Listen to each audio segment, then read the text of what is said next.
Welcome back to our preview of the 2026 FIFA World Cup right here on DOTT. I remain your host, Anthony Uche, and today I have the pleasure of taking you through Group E. Group E contains the names Germany.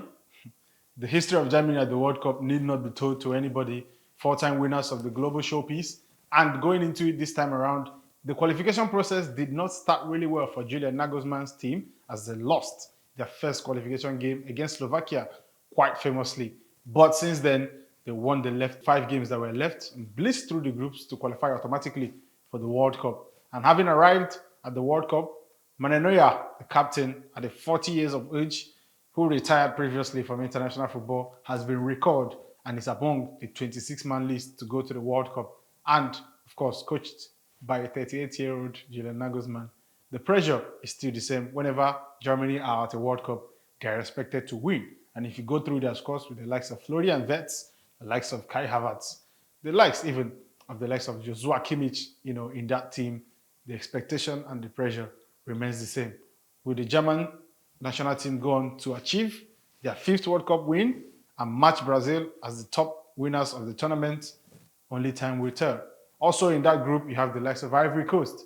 Ivory Coast qualified, of course, through the CAF qualification process. And at the time the qualification started, Ivory Coast were the defending champions of the continent, and they went on to qualify, topping their group by a single point, with Gabon coming second.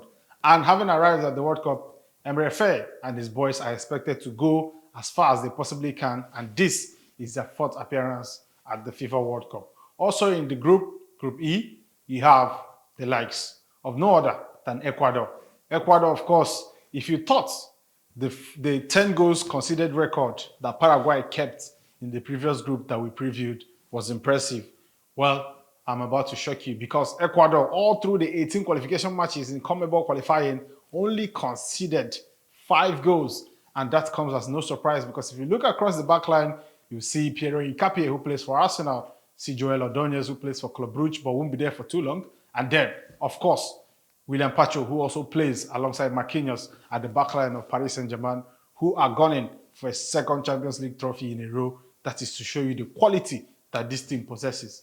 And going into the World Cup, one thing is certain, Ecuador, will not concede a lot of goals. And of course, also in that group, you have Curaçao. Curaçao, the feel-good story of the qualification process, qualified for the first time ever to a FIFA World Cup, led by a 78-year-old Dick Advocaat, the Dutch manager, will be the oldest ever manager at a FIFA World Cup.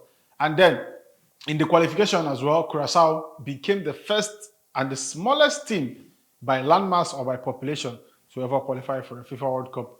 Having enjoyed the qualification process, I wish Curaçao the best in that group, and I hope they go on to enjoy the ride. But I don't think there's any pressure whatsoever, at least not as much as there was on Germany. That was our preview of Group E. Thank you for watching. I remain Anthony Uche, and see you in the next one.